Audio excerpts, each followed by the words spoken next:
tahun 1942. Pagi itu dimulai seperti biasa. Papa berangkat ke kilang seperti setiap pagi selama bertahun-tahun. Tidak ada yang berbeda.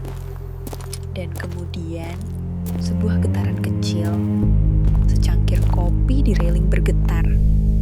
Pertanda awal perubahan besar.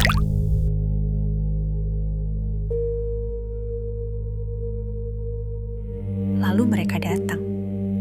Pesawat-pesawat Zero Jepang dalam formasi memotong langit Palembang seperti bayangan kematian. Dan sebelum Jepang sampai, Belanda melakukan satu hal yang tidak akan pernah Papa lupakan seumur hidupnya. Mereka menghancurkan kilang sendiri. Ledakan demi ledakan, api dan asap hitam menggulung ke langit. Kilang yang telah Papa perbaiki, jaga, dan cintai selama bertahun-tahun, lenyap dalam hitungan menit. Lebih baik abu daripada jatuh ke tangan musuh. Papa berdiri dan menyaksikan semuanya. Minyak terbakar mengalir di selokan beton. Dan ketika api akhirnya padam, yang tersisa hanyalah puing, asap, dan abu yang turun seperti salju. Papa berdiri di antara reruntuhan itu, wajahnya hitam oleh jelaga. Dan untuk pertama kalinya dalam hidupnya, ia tidak tahu harus melakukan apa. Ketika Belanda meledakkan kilang dan Jepang masuk, Papa memilih satu hal, menyingkir. Ia pergi ke Pulau Jawa, bersembunyi di antara jutaan wajah yang tidak Jepang kenal. Bukan karena pengecut. Siapapun yang mengenal, Papa tahu ia bukan orang yang lari dari masalah. Tapi ia tahu persis nilainya. Ia tahu bahwa pengetahuannya tentang kilang adalah senjata. Dan senjata itu tidak boleh jatuh ke tangan yang salah. Sayangnya, Jepang adalah penjajah yang sangat sabar dalam mencari apa yang mereka butuhkan. Jepang menyerbu ke selatan karena satu hal, minyak.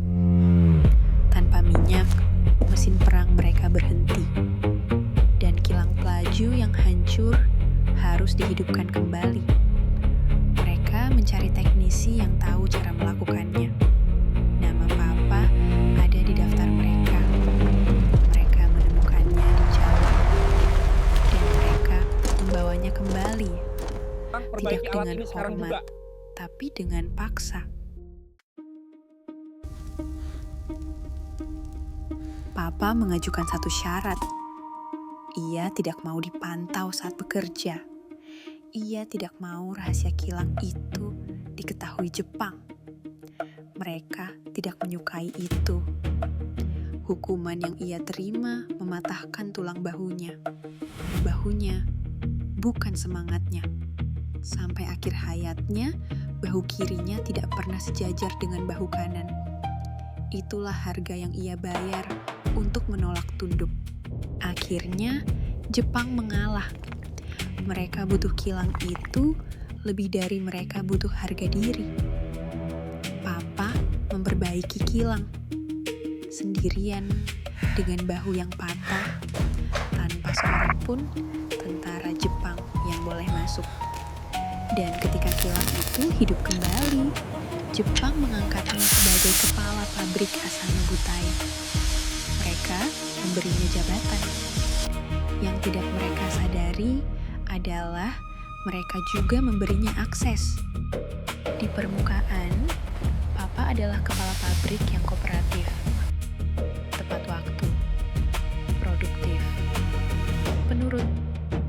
Di bawah permukaan, setiap malam, di ganggang sempit kota Palembang yang gelap, ia membangun jaringan, mengorganisir para pekerja minyak, mengumpulkan orang-orang yang punya keberanian yang sama, dan pendidikan militer Kiyugun yang diberikan Jepang kepadanya, ia menerimanya dengan senang hati.